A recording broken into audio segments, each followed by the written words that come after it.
Assalamualaikum warahmatullahi wabarakatuh. Bismillahirrahmanirrahim. Alhamdulillahi rabbil alamin. Wa afdalus salati wa atammu taslimi ala sayyidina Muhammadin wa ala alihi wa sahbihi ajmain. Rabbi shrah li sadri wa yassir li amri wahlul 'uqdatam min lisani yafqahu qawli. Subhanaka la ilma lana illa ma 'allamtana innaka antal alimul hakim. Allahumma akhrijna min zulumatil wahmi wa akrimna bi nuril fahmi waftah alaina bi ma'rifatil ilmi wasahhil akhlaqana bil hilm waj'alna mimman yastami'una al-qawla fayattabi'una ahsana. Allahumma ati nufusana taqwaha wa zakkiha anta khairu man zakkaha anta waliyuha wa maulaha. Allahumma arinal haqqa haqqan warzuqna ittiba'ah wa arinal batila batilan warzuqna ijtinabah. Allahumma anfa'na bima 'allamtana wa 'allimna ma yanfa'una wa zidna ilma wa huda. Amma ba'd. Alhamdulillah, muslimin hadirin yang saya hormati, moga-moga kita semua dirahmati dan diberkati oleh Allah Subhanahu wa taala. Dan moga-moga kita semua dikurniakan oleh Allah Subhanahu Wa Taala kefahaman yang baik di dalam urusan agama kita, dan juga dikurniakan oleh Allah Subhanahu Wa Taala keikhlasan yang mantap di dalam menuju kepada ridha Allah Subhanahu Wa Taala. Syukur kehadrat Allah Taala pada malam ini, walaupun tidak ada jadual khas, tetapi ada jodoh pertemuan kita pada malam ini untuk sama-sama di dalam kuliah maghrib khas. Saya bergurau dalam Facebook saya itu, saya kata sempena Power Man Run di Putrajaya. Sebab dia kata ada banyak signage Power Man. Dan tadi pun saya sempat satu orang dari Johor baru, dia kata datang untuk program Power Man. Jadi sebenarnya saya untuk program lain, tapi alang-alang di Putrajaya tu saudara Mahfiz kita menyusun kuliah yang bertajuk bahana ataupun mungkin bahaya campur bencana, literalis secara melulu. Baik. Memang secara asalnya al-aslu fil kalam al-haqiqah. Asal makna apabila kita tu memahami sesuatu percakapan adalah memahaminya dengan makna yang hakiki. Maknanya ada literal meaning, makna literal daripada sesuatu perkataan. Tetapi kalau melulu literal semuanya, itu membawa kepada bahaya, kerana bahasa itu bukan hanya literal. Bahasa juga ada yang metaphorical, yang secara majazi. Contoh yang mudah dalam bahasa Arab, kalau satu orang itu berkata ra'aitu asadan, saya telah melihat asad. Asad terjemahnya adalah singa. Jadi pendekatan literal, singa itu maknanya binatang lah. Binatang yang sedia maklum singa itu bagaimana. Tetapi bukan bererti setiap masa kalimah asad itu digunakan bererti bermakna binatang singa.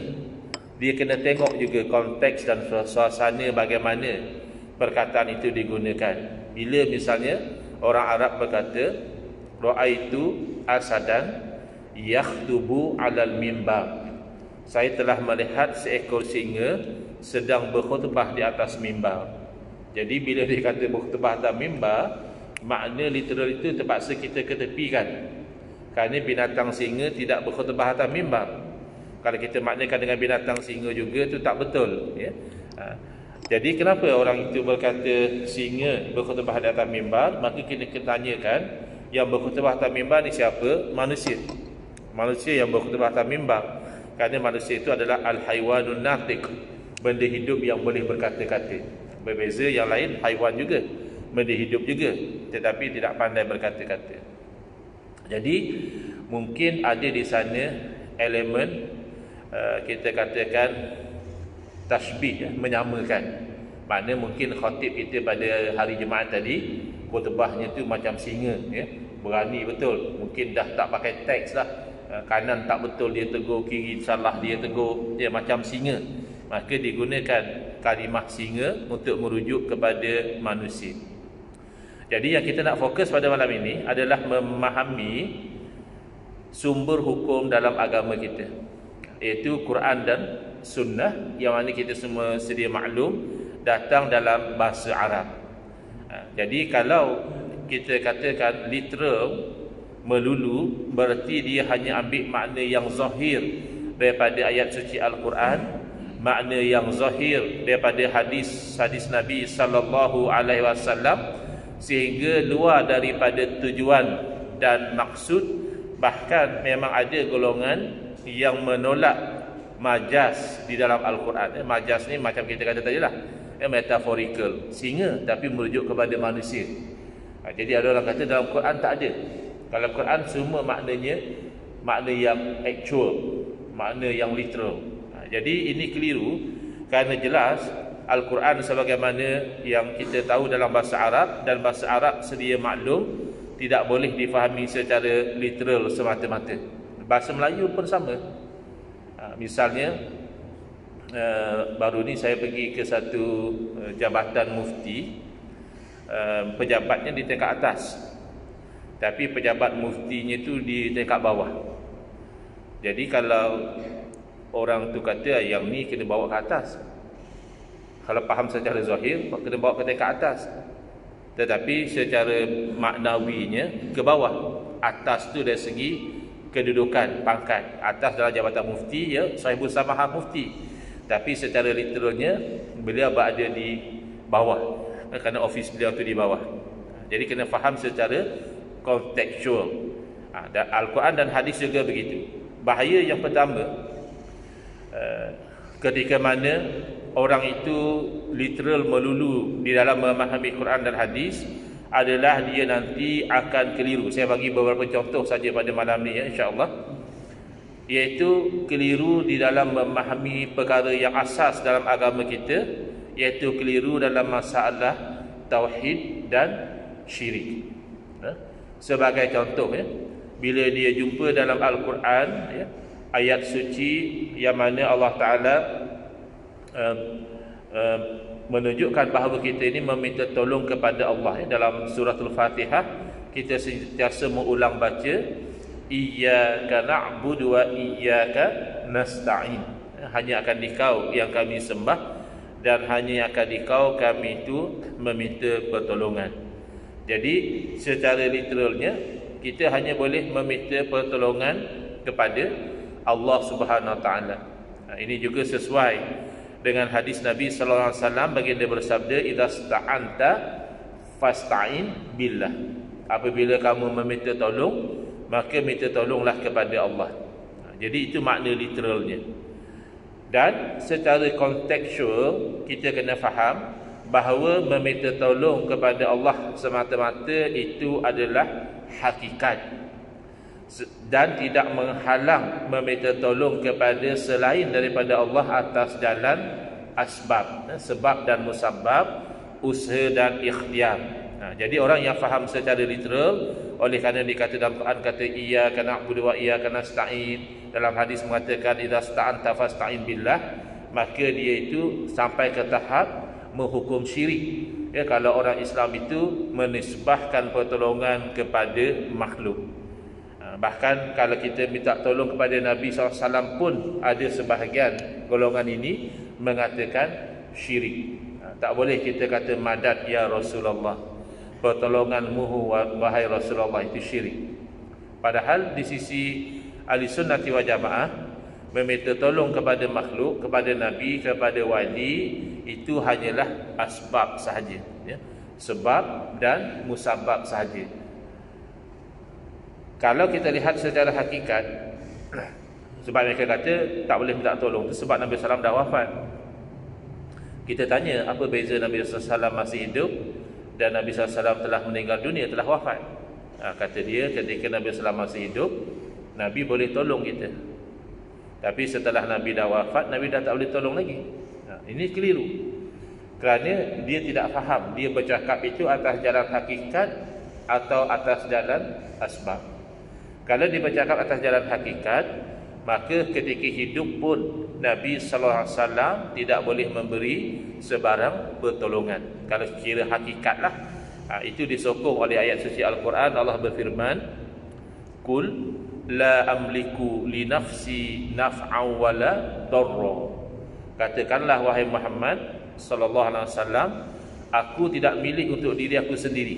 Untuk diri Nabi sendiri, Nabi tak milik sebarang manfaat ataupun mudarat. Bila tu Allah perintahkan Nabi SAW beritahu kepada orang ramai ketika baginda masih hidup lagi. Berarti ketika Nabi SAW hidup, kalau disuluh dengan suluhan hakikat, Nabi SAW tidak milik apa-apa.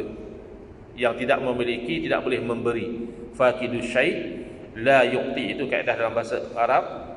Orang yang tidak memiliki sesuatu tidak akan mampu memberi. Misalnya kita teringin nak bagi sedekah, nampak orang susah, ya? Lalu kita selut poket, ya Allah tertinggal wallet, tak boleh bagi sebab kita tak milik apa-apa pada masa itu.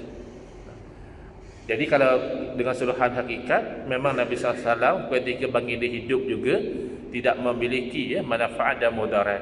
Tapi adakah berarti Nabi SAW memang tidak boleh beri kebaikan? Secara asbab, ya. Illa masya Allah, itu sambungan ayat. Kecuali, maknanya dikeluarkan daripada tidak memiliki sebarang manfaat dan mudarat itu apa yang Allah Ta'ala kehendaki.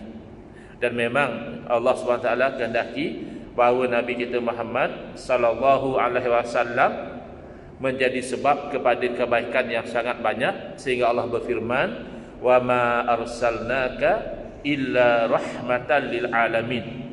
Tidaklah kami utuskan kamu kecuali menjadi rahmat kepada sekian alam, bukan kepada satu orang dua orang, kepada sekian alam.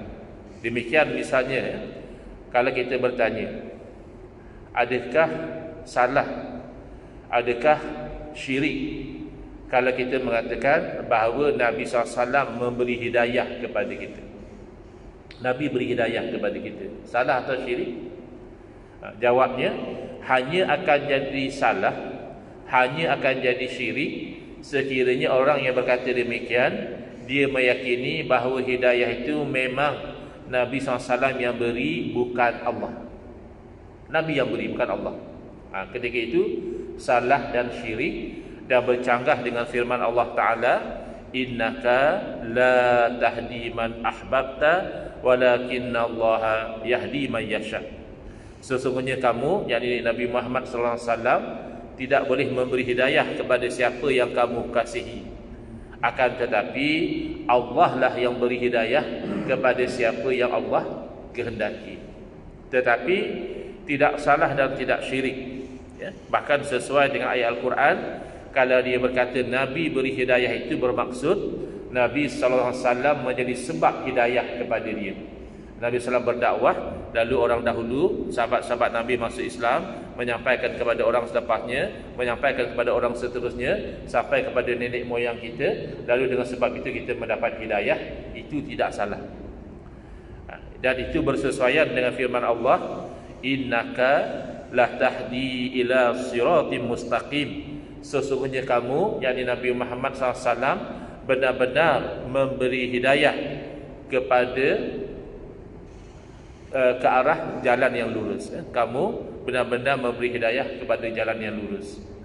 Demikian juga, ya, orang yang literalis melulu, dia mungkin mensyirikkan lafaz-lafaz yang sebenarnya tidak syirik. Misalnya, ada orang berpendirian selawat yang dikenali sebagai selawat syifa, dia tidak boleh diamalkan, kata dia. Apa alasan? Kerana mengandungi elemen syirik. Mana syiriknya? Bila orang itu berkata Allahumma salli ala Sayyidina Muhammadin tibbil qulubi wa dawaiha wa afiyatil abdani wa shifaiha wa nuril absari wa biyaiha wa ala alihi wa sahbihi barik wa sallim, dan seterusnya. Dia kata dalam selawat tu, orang itu mengatakan Nabi SAW adalah syifa, Nabi SAW adalah kesembuhan, sedangkan yang menyembuhkan penyakit adalah Allah. Jadi bila kata Nabi SAW juga menyembuhkan syirik kerana menyamakan Nabi seperti Allah. Ini literalis melulu. Kerana syifa dalam selawat bukan berarti Nabi SAW menyembuhkan secara hakikat, tetapi berarti Nabi SAW dijadikan oleh Allah sebab kepada kesembuhan. Memang realitinya di zaman Nabi SAW ada orang yang diusap oleh Nabi SAW sembuh dari penyakit. Ada yang diludahi oleh Nabi SAW juga sembuh dari penyakit. Dan menisbahkan kesembuhan kepada makhluk jelas tidak syirik atas jalan sebab dan musabbab. Bukti yang paling jelas dalam hadis yang sahih riwayat Imam Bukhari, Nabi SAW sendiri menisbahkan kesembuhan kepada makhluk.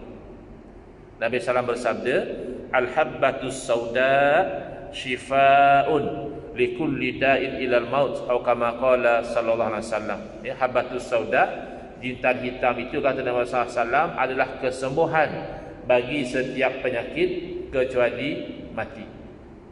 Jadi ulama mengatakan setiap di situ berarti kebanyakan. Itu juga nanti kita akan terangkan. Masalah kul juga kalau literalis melulu jadi tersasar. Yang kat sini nak bagi tahu, kalaulah syirik mengatakan Nabi adalah syifa kerana Nabi makhluk, jintan hitam tidakkah makhluk? Habbatus sauda bahkan makhluk yang kecil. Bahkan tentulah Nabi SAW jauh-jauh lebih mulia daripada habbatus sauda. Tiba-tiba Nabi SAW sendiri menisbahkan kesembuhan kepada habbatus sauda, yakni sebab tidak mungkinlah kita tidak boleh menisbahkan kesembuhan kepada Nabi Muhammad SAW, sedangkan baginda itu adalah semulia-mulia anak Adam. Anak Adam sahaja pun dalam Quran sebut apa? Walaqad karramna bani Adam. Telah kami muliakan anak Adam. Apatah lagi sayyidu waladi Adam, penghulu kepada anak Adam alaihi salatu wassalam. Itu yang pertama.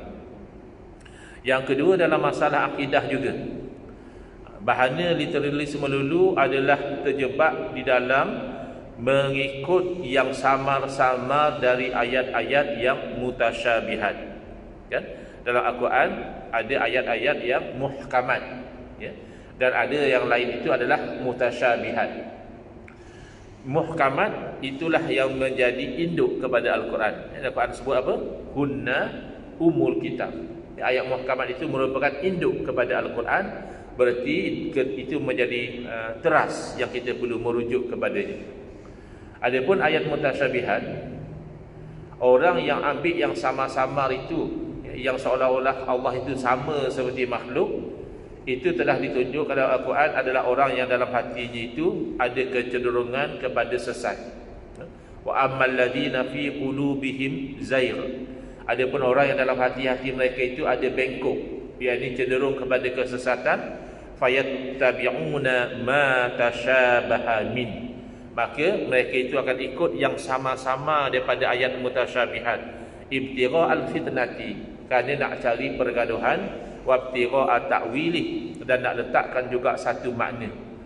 Sedangkan kullun min indillah, memadailah kalau dikata ini semua daripada Allah Ta'ala, beriman dengannya tanpa perlu menyamakan Allah itu seperti makhluk, kerana itu adalah membawa kepada syirik. Kalau kita belajar sifat 20, sifat yang wajib kita percaya adalah mukhalafatuhu ta'ala lil hawadith. Allah tak sama seperti makhluk. Baik, tapi saya ikut Quran, Ustaz. Apa yang Quran kata itulah yang saya kata. Apa yang Quran kata?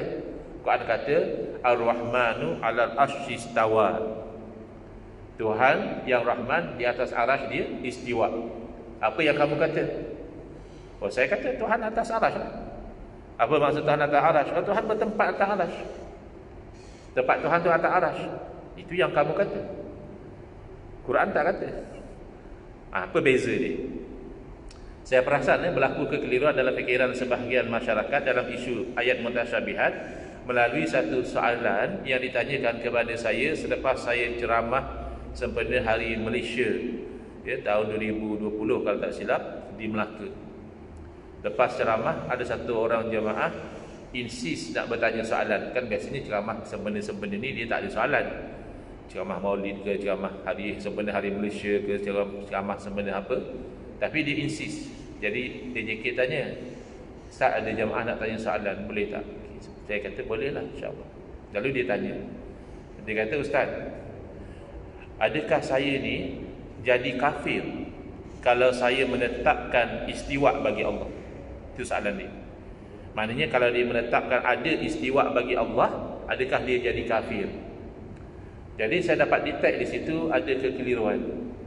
Jadi saya jawab kepada dia, terbalik tuan, saya kata, terbalik. Sebenarnya kalau Tuhan menafikan istiwa bagi Allah, itu yang boleh jadi kafir. Kerana Tuhan menafikan apa yang ditetapkan oleh Quran dan Sunnah. Istiwa itu Quran dan Sunnah sebut. Ya, tiba-tiba Tuhan nafikan. Itu yang Tuhan boleh jadi kafir. Bukannya Tuhan menetapkan istiwa itu Tuhan jadi kafir. Kenapa dia tanya begitu? Kerana dalam fikiran dia, umat Islam ahli sunnah wal jamaah menolak istiwa. Yang menetapkan istiwa satu golongan lagi. Boleh sebut tak di sini?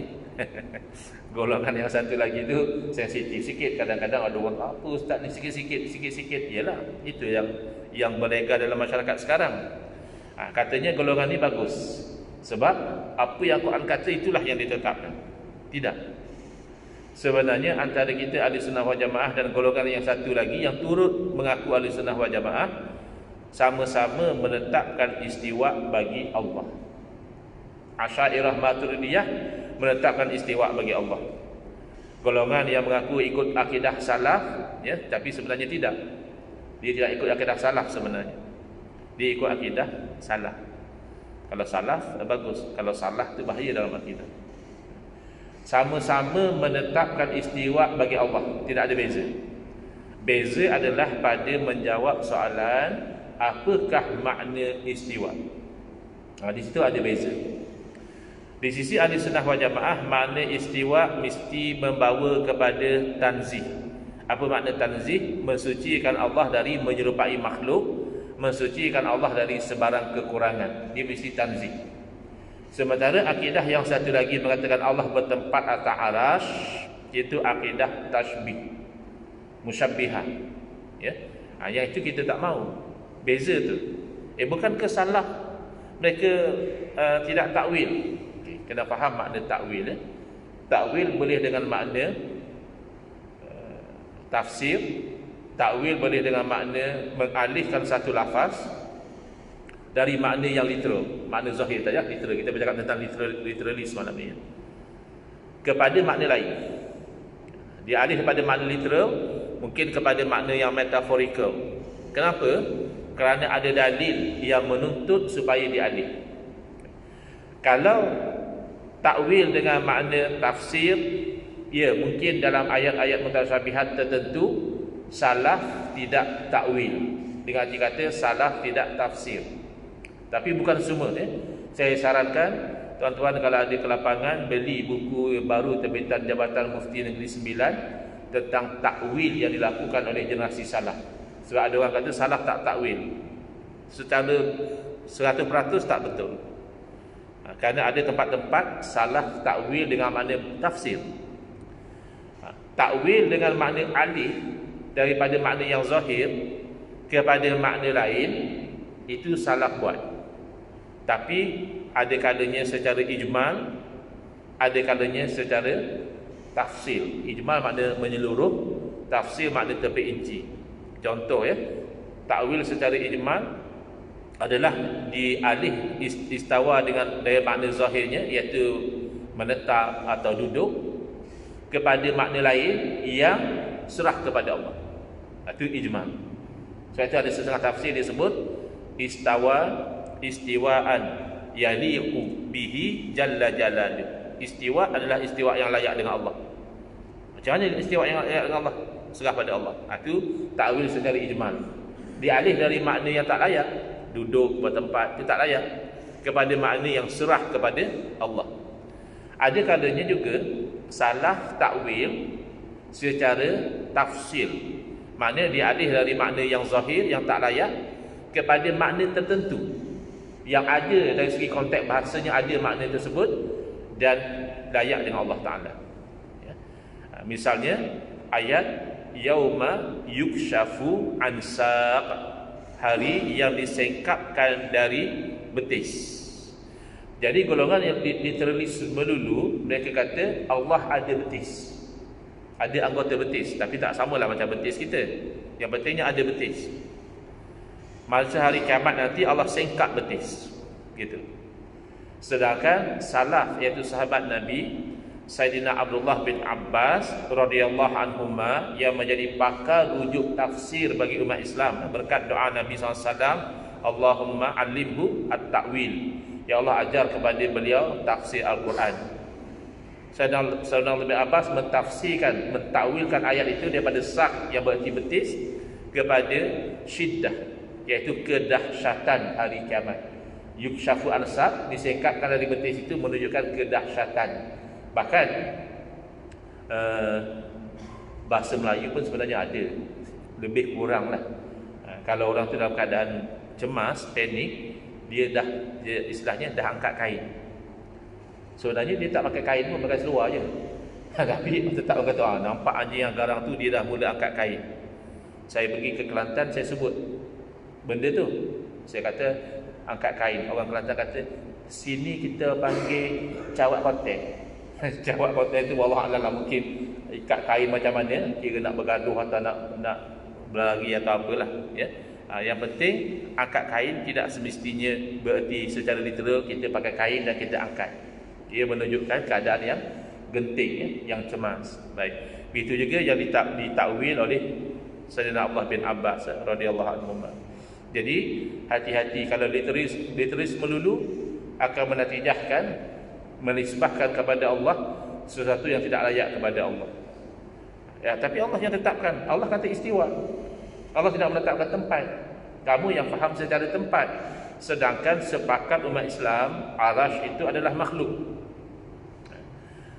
Apa makna makhluk? Sesuatu yang diciptakan. Apa makna sesuatu diciptakan? Berarti sebelum diciptakan tak wujud. Adakah Allah seperti makhluk? Berarti satu masa dahulu Allah tak wujud, kemudian barulah Allah wujud? Tidak. Kita orang Islam sepakat Allah bersifat qadim. Qadim artinya Allah wujud tanpa ada permulaan. Kerana yang dahulu tak wujud kemudian baru wujud, pastilah diwujudkan. Maknanya makhluk. Allah bukan makhluk. Maka wujud Allah tanpa ada permulaan. Berarti sebelum diwujudkan arash, Allah telah wujud. Maka Allah wujud tanpa arash, tanpa langit, tanpa bumi, tanpa surga, tanpa neraka, itu pasti. Adakah selepas Allah mencipta arash lalu Allah berubah menjadi bertempat? Ini kan mustahil. Sebab itu kita tidak boleh literalis melulu di dalam memahami ayat-ayat Al-Quran, lebih-lebih lagi ayat yang mutasyabihat, kerana memahami secara literal itu indikasi orang yang sesat. Wa ammal ladzina fi qulubihim zayg, adapun orang yang dalam hatinya ada bengkok, cenderung pada sesat, fayattabi'una ma tasyabaha min, maka orang itu akan ikut apa yang sama-sama, yang ada kesamaan, seolah-olah Allah itu seperti makhluk. Contoh bahaya kalau kita faham literal. Tapi alhamdulillah lah, yang literalis pun tak faham macam itu. Iaitu misalnya firman Allah. Mana kata, kalau nak kata saya kata Allah duduk atas arash kerana Allah sebut dalam Quran, bukan? Kalau macam itu, adakah boleh satu orang itu kata saya percaya bahawa Allah juga bersifat lupa, tapi lupa yang layak dengan Allah? Adakah lupa yang layak dengan Allah? Kan tak ada. Berdalilkan firman Allah Ta'ala, nasullaha fanasiyahum, mereka lupa akan Allah. Makna literalnya adalah maka Allah lupa pada mereka. Tapi tidak ada ahli tafsir yang meletakkan makna literal. Kalau lupa itu tidak layak dengan Allah. Tidak ada cerita lupa yang layak dengan Allah. Seumpama orang kata dia percaya Allah juga boleh beranak, tapi beranak yang layak dengan Allah. Mana ada beranak tu layak dengan Allah? Itu kekurangan bagi Allah. Itu syirik bagi Allah.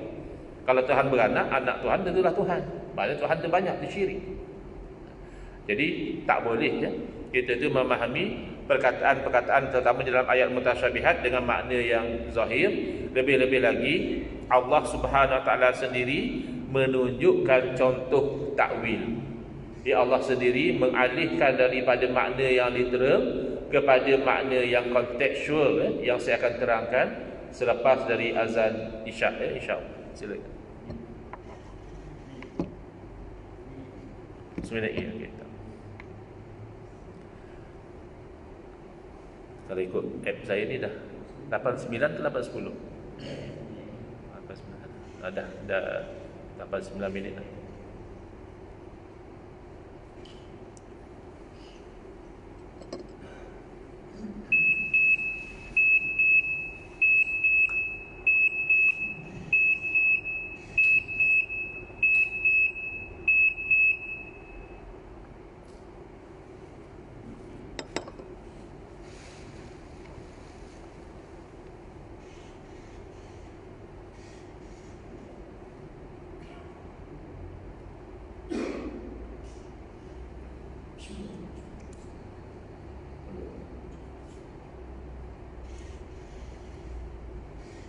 Allahu Akbar.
Bismillah, alhamdulillah, wassalatu wassalamu ala rasulillah, amma ba'd.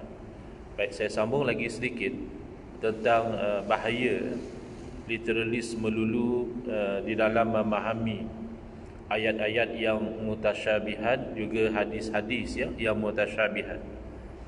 Dan uslub takwil, iaitu mengalih sesuatu lafaz dari makna yang zahir, makna yang literal, kepada makna lain yang kontekstual, itu ditunjukkan oleh Allah SWT sendiri dalam sebuah hadis qudsi, yang mana Allah Ta'ala berfirman.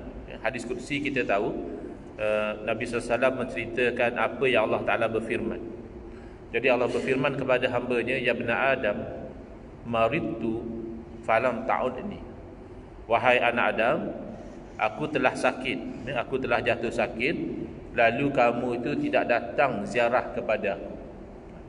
Jadi adakah boleh dengan approach golongan yang literalis secara melulu kita mengatakan Allah juga sakit, tapi sakit yang layak dengan Allah? Adakah sakit yang layak dengan Allah?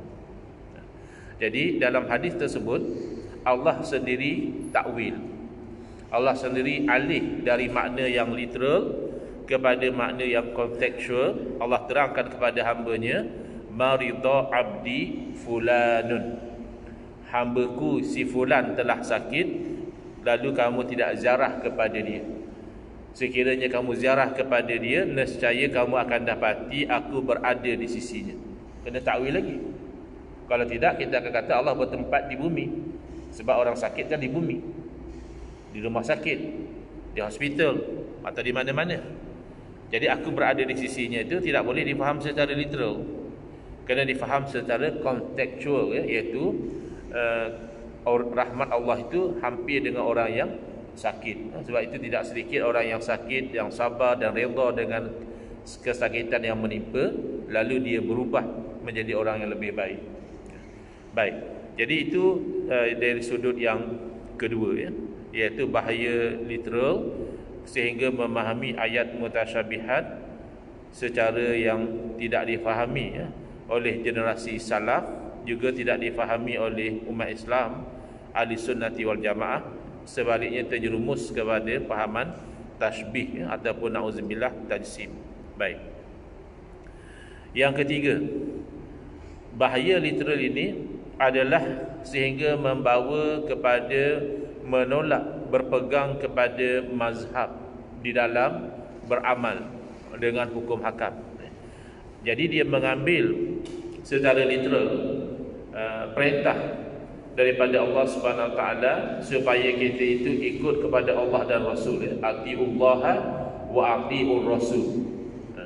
Kemudian dia juga mengambil secara literal, misalnya hadis Nabi SAW, taraktu fikum amrain lan tadillu abadan ma in tamassaktum bihima aw kama qala sallallahu alaihi wasallam.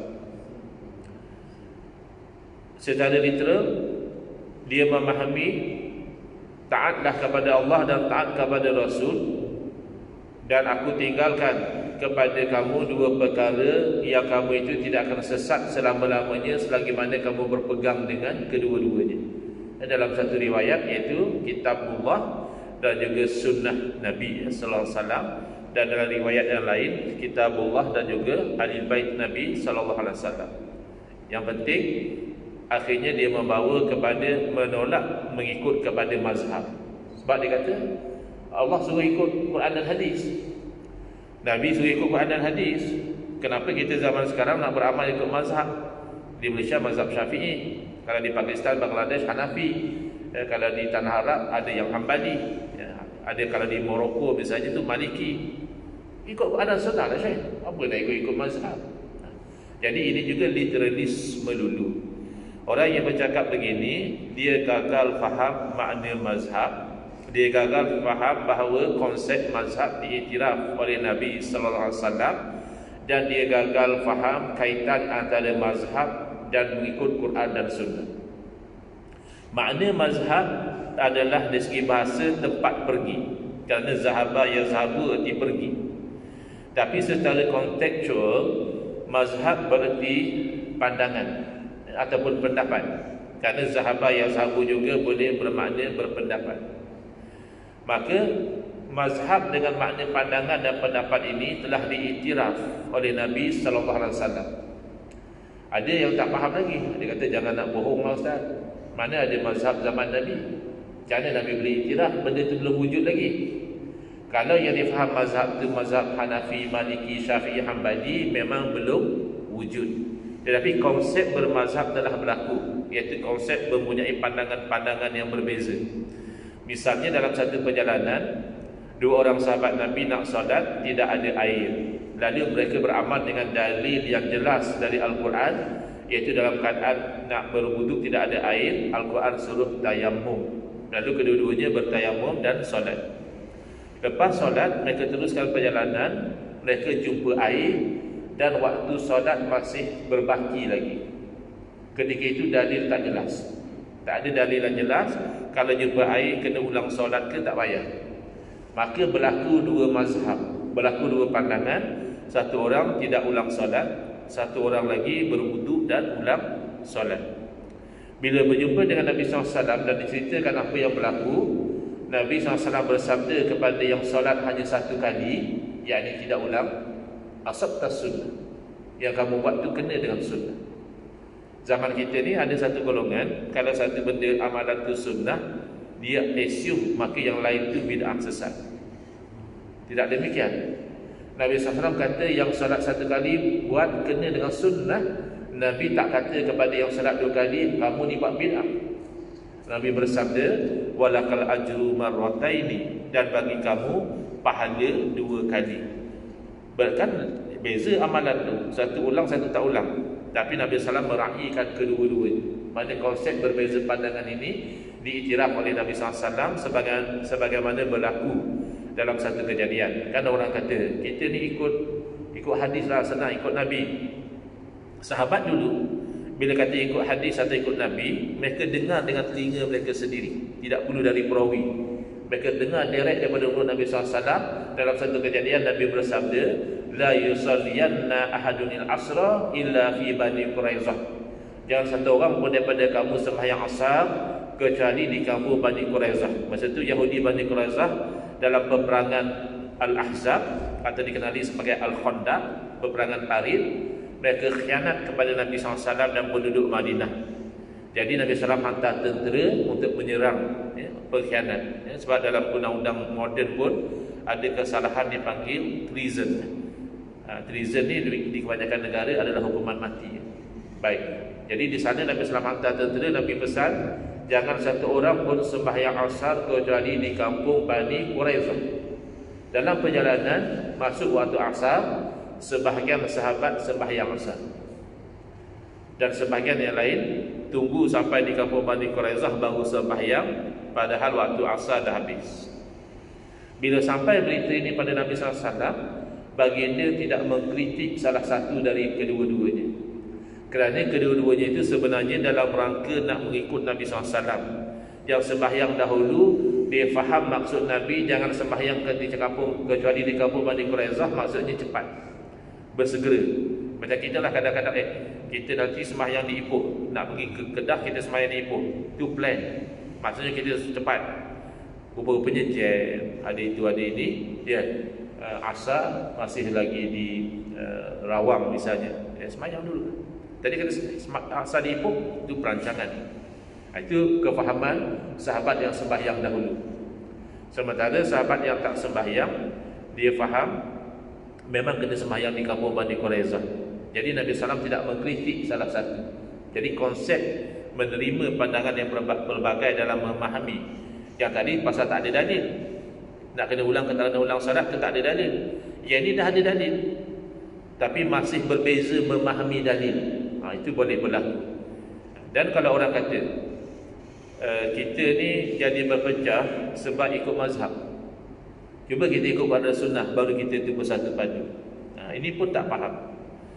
Pertama, dia gagal faham perpecahan di kalangan umat Islam bukan kerana mazhab mereka. Perpecahan yang besar di kalangan umat Islam adalah kerana perbezaan politik yang melampau daripada awal. Semenjak ada yang sokong Sayyidina Ali, ada yang sokong Sayyidina Muawiyah dalam isu politik, isu siapa jadi khalifah, membawa sampai kepada peperangan di kalangan umat Islam. Yang ta'assub pada Sayyidina Ali menjadi Syiah, yang ta'assub membenci Sayyidina Ali menjadi Khawarij. Bukan kerana mazhab.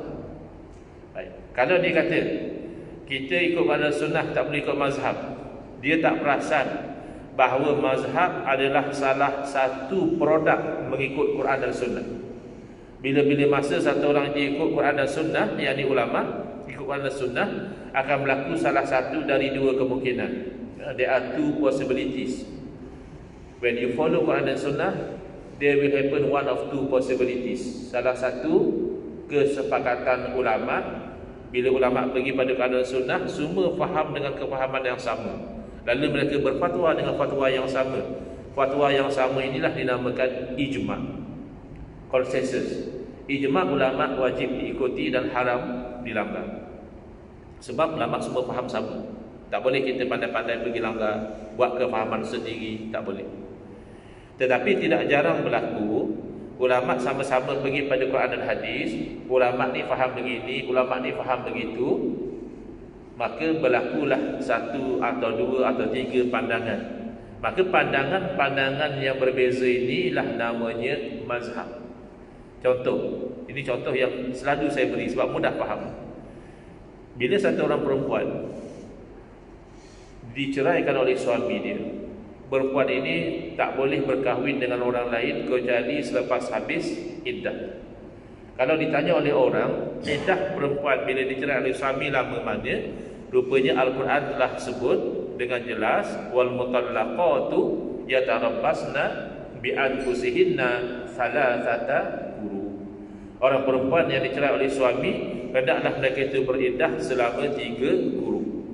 Maka sepakat ijma' ulama, perempuan yang merdeka iddah dia 3 quru. Tak ada yang kata 2, tak ada yang kata 4. Tetapi quru itu sendiri dalam bahasa Arab ada 2 makna. Satu, qur'un dengan makna haid. Ya, qur'un maknanya haid. Quru itu dia punya plural, jamak. Makna yang kedua adalah suci daripada haid. Maka ulama tertanya-tanya, dalam ayat ini quru bermakna haid atau bermakna suci. Jadi untuk memastikan makna sebenar, ulama terpaksa bekerja lebih. Pertama, terpaksa rujuk ayat-ayat Quran yang lain yang ada kaitan. Yang kedua, terpaksa rujuk hadis-hadis Nabi sallallahu alaihi wasallam, kerana salah satu fungsi hadis adalah menerangkan makna Al-Quran. Yang ketiga, terpaksa rujuk kaedah bahasa Arab, kerana Al-Quran dalam bahasa Arab, kena fahami mengikut kaedah bahasa Arab.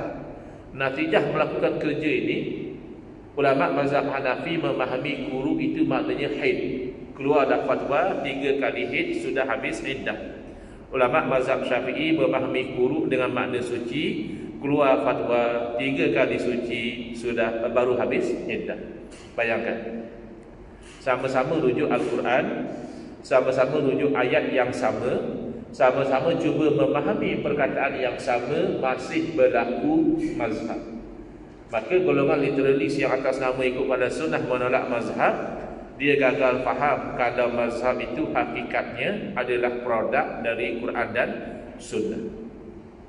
Ada yang bercakap macam ni, Ustaz, saya sebenarnya lambat mazhab ni, saya bukan tolak mazhab, saya tak tolak mazhab, cuma saya ni jenis yang tak taksub.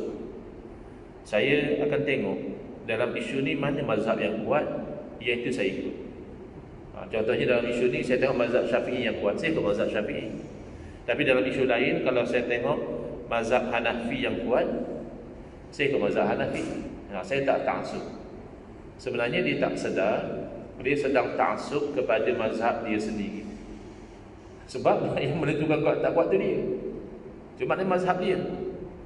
Jadi dalam mengikut mazhab ni kita ada 3 pilihan. Kalau kita nak mazhab yang merupakan pandangan ulama yang bersambung ambilan kefahaman itu dari seorang guru kepada guru kepada guru sampai kepada sahabat Nabi, sampai kepada guru sahabat iaitu Nabi SAW, maka iaitu tersisa 4 mazhab, ya? Hanafi, Maliki, Syafi'i, Hambali. Adapun mazhab-mazhab yang lain, kita tidak nafikan kehebatannya. Misalnya mazhab Imam Al-Laits, ada ya? Al-Laits bin Sa'ad rahimahullah ta'ala kata Imam Syafi'i lebih faqih, lebih mahir hukum daripada Imam Malik. Ini komen Imam Syafi'i yang berguru dengan dua-dua. Bagi dia, guru dia yang nama Lais bin Sa'ad ni lebih faqih lagi, lebih mahir hukum daripada Imam Malik. Tapi di mana mazhab Imam Lais sekarang? Tak sampai. Mazhab selain pada mazhab yang empat ni pupus. Pilihan yang kedua, kalau kita tak mau, ada orang dia kata saya ni sebenarnya macam ni Ustaz, saya macam lebih selesa apa yang disebut oleh pensyarah saya lah. Sebab pensyarah saya kan dia ada PhD, macam Imam Syafi'i semua tak ada PhD. Jadi saya tu macam selesa lah dengan pendapat pensyarah saya. Apa yang pensyarah saya kata kuat, yang itu saya ikut. Berarti itu mazhab pensyarah dia. Dia selesa dengan mazhab pensyarah dia, saya silakan lah. Tapi kita selesa dengan mazhab para ulama yang bersambung sanad sampai kepada Nabi sallallahu alaihi wasallam. Ada yang macam ini, dia kata saya Ustaz, tengok dulu, kalau Imam Syafi'i punya pandangan kuat, saya ikut. Kalau pensyarah saya punya pandangan sekalipun tapi bagi saya tak kuat, saya tak ikut. Itu kan maknanya mazhab dia sendiri. Jadi tiga pilihan. Mazhab para ulama yang bersambung sanad sampai pada Nabi SAW. Mazhab guru kita, ada PhD ke tak ada PhD ke, guru kampung ke, guru universiti ke, tapi kita ikut dia. Adapun mazhab kita sendiri, mazhab kita sendiri paling bahaya lah. Sebab nanti kita bimbang kita itu termasuk dalam orang yang bercakap tanpa ilmu. Wala taqfu ma laysa laka bihi ilmun. Jangan kamu ikut apa yang kamu tidak punya ilmu. Itu bahaya. Yang kita rasa selesa sebenarnya mazhab yang empat tadi, ribuan ulama yang sebenarnya menyumbangkan kepada satu mazhab itu dengan mereka punya kupasan, huraian, mentahqiqkan mazhab dan sebagainya. Baik. Jadi itu dalam isu mazhab selesai ya. Isu yang terakhir ya, iaitu literalis melulu dalam memahami hadis Nabi sallallahu alaihi wasallam, wa kullu bid'atin dalalah, dan setiap perkara bid'ah itu merupakan kesesatan. Lalu dia menolak pendirian para ulama semenjak daripada zaman salaf yang menerima adanya bid'ah hasanah, bid'ah yang baik. Kerana difaham literal, kullu setiap, bid'atin bid'ah, dalalah sesat, setiap bid'ah sesat. Di mana ada bid'ah yang hasanah? Tapi kan Imam Syafi'i rahimahullah taala membahagikan bid'ah pada dua. Bid'ah yang selari dengan sunnah itu hasanah, terpuji, mahmudah. Bid'ah yang bercanggah dengan sunnah, tak kena dengan ajaran Nabi, itu terkeji. Lalu dia jawab, Ustaz nak ikut Nabi ke nak ikut Imam Syafi'i? Masya-Allah, hebat soalan ni. Maka kita jawab, of course kita sebagai orang Islam ikut Nabi. Tapi soalannya bukan nak ikut Nabi atau nak ikut Imam Syafi'i. Itu bukan persoalan. Persoalannya nak ikut Nabi mengikut kefahaman para alim ulama seperti Imam Syafi'i, atau nak ikut Nabi mengikut kefahaman kamu. Bagi kami lebih selesa ikut kefahaman Imam Syafi'i rahimahullah ta'ala. Kerana Imam Syafi'i menilai hadis kullu bid'atin dalalah itu dengan suluhan ayat Quran, hadis Nabi yang lain, dan juga perbuatan para sahabat. Ya. Dan kullu dengan makna sebahagian itu banyak. Ada orang kata mana boleh, kullu mesti maknanya sebahagian. Kullu mesti maknanya semua. Sebenarnya kullu dengan makna sebahagian itu banyak dalam Quran hadis. Jarang-jarang kullu makna semua. Kebanyakan kullu maknanya sebahagian. Bahkan saya selalu bagi contoh, bahasa Melayu pun, kalau budak sekolah tu dia cakap saya pergi ke sekolah setiap hari, sebenarnya 5 hari seminggu je dia pergi. Satu Ahad dia tak pergi, hari cuti. Tapi dia tak berbohong kalau dia kata saya pergi ke sekolah setiap hari. 5 hari seminggu tu masih dianggap setiap hari. Begitu dalam Quran Allah berfirman, wa kana wara'ahum malikun ya'khudhu kulla safinatin wasba. Adalah di sana seorang raja yang mengambil setiap sampan sebagai rampasan. Kalau masih ingat kisah Nabi Musa AS menuntut ilmu daripada Nabi Khidir AS. Nabi Khidir letakkan syarat, nak mengaji dengan dia jangan tanya dulu, sampai masa dia akan ceritakan. Tapi Nabi Musa AS tak tahan ya. Tengok perbuatan yang pada zahir syariat salah. Antaranya naik sampan, Nabi Khidir lubangkan sampan itu. Kan dari segi syariat merosakkan harta benda orang. Kemudian sampan berlubang bahaya, mungkin masuk air tenggelam. Lalu Nabi Khidir terangkan, beliau lubangkan sampan itu kerana ada raja yang zalim yang mengambil setiap sampan sebagai rampasan. Kalau ikut zahir ayat Quran, kulla safinah maknanya semua sampan dirampas. Tapi sepakat ahli tafsir mengatakan hanya sampan yang elok sahaja. Dan itulah hikmah Nabi Khidir lubangkan, menolak mudarat yang lebih besar kan. Choosing lesser of two evils, antara sampan dirampas dengan sampan berlubang, ringan sedikitlah sampan berlubang. Yang penting kulla safinah berarti sebahagian, bukan semua. Demikian dalam hadis Nabi SAW bersabda, kullu ibni Adam ya'kuluhu turabu illa ajbaz zanab. Setiap anak Adam akan dimakan oleh tanah kecuali tulang sulbi. Pada Nabi anak Adam, tapi tidak dimakan oleh tanah. Orang mati syahid anak Adam, ramai yang dijaga jasad mereka tidak dimakan oleh tanah. Adakah hadis tidak betul? Hadis betul. Tapi kullu ibni Adam kena difahami dengan makna kebanyakan anak Adam. Demikianlah kullu bid'atin dhalalah difahami dengan makna sebahagian, kerana ada dalil-dalil yang menunjukkan adanya bid'ah hasanah. Saya sebutkan kerana masa diberi kepada saya maksimum 8.45. InsyaAllah 8.40 saya berhenti, dah lagi 5 minit kalau ada soalan ya.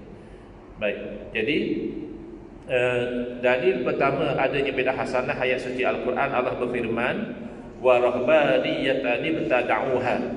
Rahbaniyah, cari hidup kependetaan orang Nasara yang membuat bid'ah tersebut. Ma katabnaha alaihim, kami tak tetapkan pun mereka hidup secara kependetaan, tidak. Tapi mereka sendiri yang buat bid'ah itu. Kenapa? Illa ibtigha'a ridwanillah. Tak ada sebab lain kecuali untuk mendapat ridha Allah. Kerana pada masa itu mereka diuji oleh pemerintah yang bergelumang dengan maksiat. Bila ada yang menjalankan amal ma'ruf nahi munkar, yang menasihati dibunuh. Maka yang selamat tersepit. Hidup dalam masyarakat tidak tegur kesalahan, nanti agama rosak. Tapi kalau tegur kesalahan, nyawa melayang. Akhirnya mereka hidup jauh dari masyarakat, fokus kepada ibadah. Ini bid'ah yang mereka buat. Mana tahu bid'ah? Mana sebut? Ibtada'u. Mereka buat bid'ah. Fama ra'auha haqqa ri'ayatiha. Lepas mereka dah elok hidup secara rahbaniyah, lalu mereka tidak lagi memenuhi hak-hak rahbaniyah. Lalu Allah keji mereka. Allah label mereka sebagai orang fasik. Maka kata Imam Qurtubi rahimahullah ta'ala, inilah dalil bahawa setiap perkara baharu namanya bid'ah. Dan sepatutlah bagi orang yang melakukan bid'ah yang baik, dia mengekani melakukannya, supaya tak berlaku kepada macam orang-orang Nasara dah buat bid'ah yang baik, mereka tinggalkan, lalu Allah keji mereka. Itu dalil bid'ah hasanah dari Al-Quran. Dalil daripada hadis Nabi SAW banyak. Saya sebutkan satu sahaja yang menarik. Dalil yang sama golongan literalis menggunakan sebagai alasan menolak bid'ah hasanah. Dalil sama, iaitu sabda Nabi SAW, man ahdasa fi amrina hadza ma laisa minhu fahuwa raddun. Barang siapa yang mengadakan dalam urusan agama ini sesuatu yang bukan dari agama, maka tertolak. Biasanya golongan yang literalis melulu ini mereka tak terjemah habis. Mereka terjemah yang sesuai dengan mereka sahaja, iaitu barang siapa yang mengadakan satu perkara baharu dalam urusan agama ini, maka tertolak. Dia tidak terjemah ma laisa minhu, apa yang bukan dari agama. Untuk tertolak perlulah dipastikan perkara baharu itu tidak ada asalnya dalam agama, baru tertolak. Ini dibagi mafhum mukhalafah ya. Saya selalu bagi contoh, kalaulah satu orang buat pengumuman lepas solat diminta jemaah yang berusia tak lebih 40 tahun tolong tunggu. Datang jemaah umur 60. Dia tanya kepada imam, "Imam, tadi imam buat pengumuman yang macam saya umur 60 kena tunggu ke tak?" Imam cakap, kan saya dah buat pengumuman tadi. Dia kata, yelah imam kata yang tak lebih 40 sila tunggu. Yang lebih 40 macam saya, imam tak cakap pun kena tunggu ke tidak. Tentulah imam terfikir, faham lagi. Fahamlah kalau saya sebut yang tak lebih 40 sila tunggu, maknanya yang lebih tak payah tunggu. Itu maknanya mafhum mukhalafah, kefahaman secara sebaliknya. Jadi bila Nabi SAW bersabda, barang siapa yang mengadakan satu perkara baharu yang bukan dari agama, maka tertolak. Maka mana-mana perkara baharu yang ada asasnya dalam agama, maka diterima. Antara yang ditetapkan demikian kebelakangan ini oleh mufti-mufti kita adalah sembahyang jemaah secara jarak-jarak. Itu bid'ah masa-masa pandemik, masih ingat lagi? Itu bid'ah, tak berlaku zaman Nabi. Tapi mufti kita melihat minhu, dari agama, menjaga nyawa, menolak kemudaratan, itu termasuk dari agama, maka bid'ah itu tidak tertolak. Padahal memang jelas sembahyang jemaah sepatutnya rapat-rapat. Tapi oleh kerana ada risiko jangkitan itu ini, mufti-mufti kita sendiri membenarkan, bahkan mengarahkan supaya solat jemaah pada masa COVID-19 dilakukan secara jarak-jarak kerana minhu, perkara baharu itu ada asasnya dalam agama. Jadi 4 perkara yang saya sempat sebut pada masa yang diberikan ini. Pertama, bahaya literal adalah mensyirikkan sesuatu yang tidak syirik. Yang kedua, bahaya literal adalah bermain dengan ayat mutasyabihat secara yang membawa menetapkan kepada Allah yang tidak layak dengan Allah Ta'ala. Yang ketiga adalah membawa kepada menolak bermazhab dengan alasan ikut Quran dan Sunnah, padahal mazhab itu natijah ikut Quran dan Sunnah. Dan yang keempat adalah menolak adanya perkara baharu yang baik atau dikenali sebagai bid'ah yang hasanah, kerana secara literal memahami hadis kullu bid'atin dalalah. Wallahu a'lam. Saya berhentikan setakat itu. Ada masa 5 minit lagi sebelum 8.45, itu maksimum. Kalau ada sebarang soalan silakan, kalau tak ada saya akan baca doa ringkas. Silakan tuan-tuan kalau ada. Baik. Kalau tak ada, saya ucapkan terima kasih atas perhatian. Saya mohon maaf atas salah dan kesilapan. Hadza wabillahi taufiq wal hidayah. Wassalamualaikum warahmatullahi wabarakatuh. Bismillahirrahmanirrahim. Alhamdulillahirabbil alamin. Wassalatu wassalamu ala asyrafil anbiya'i wal mursalin wa ala alihi wa sahbihi ajma'in. Allahumma shrah sudurana wa ahsin akhlaqana wa azim ujurana wa nawwir qulubana bi nuri hidayatika kama natarda bi nuri syamsika abadan abada bi rahmatika ya arhamar rahimin. Walhamdulillahirabbil alamin. Amin ya rabbal alamin. Wal afu minkum.